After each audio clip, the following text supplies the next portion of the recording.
ትቀጥላለች ብሏል። ሩሲያ የኢራን የኒውክሌር መርሃ ግብር ጉዳይ በሰላማዊ መንገድ እንዲፈታ የሚደረገውን ጥረት ሙሉ በሙሉ ትደግፋለች።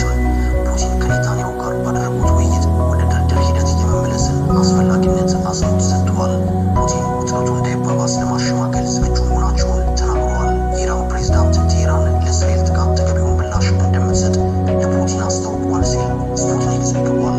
የእስራኤልና ኢራን ጦርነት የጫረ ሲሆን ኢራን በበኩሏ በመቶዎች በሚቆጠሩ ባሊስቲክ ሚሳኤሎች አፋጣኝና ከባድ የመልሶ ማጥቃት ለመፈጸም ተጠንቅቃ እንደምትጠብቅ አስታውቃለች። ይህ ሁኔታ ክልሉን ብቻም ሳይሆን ዓለምን ወደማይታወቅ የጦርነት አዘቅት ሊከታቸው የሚችል አደገኛ ክስተት መሆኑን ባለሙያዎች እያስጠነቀቁ ይገኛሉ። እስራኤል የኢራንን የኑክሌር ጣቢያዎች ኢላማ ያደረገ ወታደራዊ ዘመቻ ለመክፈት የሚያስችላትን ሙሉ ዝግጅት እንዳጠናቀቀችና ሙሉ በሙሉ ዝግጁ እንደሆነች ለአሜሪካ ወዳጆቿ በይፋ አስታውቃለች። ይህ መረጃ በቀጥታ ከአሜሪካ ባለስልጣናት የተገኘ መሆኑ ጉዳዩን ይበልጥ ክብደት እንዲኖረው አድርጎታል። ይህም የአሜሪካን አቋምና ቀጣይ ሚና በተመለከተ በርካታ ጥያቄዎችን ያስነሳል።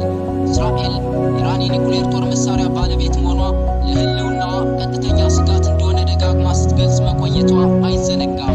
በዚህ ጉዳይ ቴህራን ዝምታዋን ሰብራለች። በእስራኤል በኩል ሊሰነዘር ለሚችል ማናቸውም ጥቃት አፋጣኝና ከባድ ምላሽ ለመስጠት በመቶዎች የሚቆጠሩ ባሊስቲክ ሚሳኤሎችን አዘጋጅታ አንገቷን ቀና አድርጋ እየተጠባበቀች መሆኑን ኒውዮርክ ታይምስ ዘግቧል።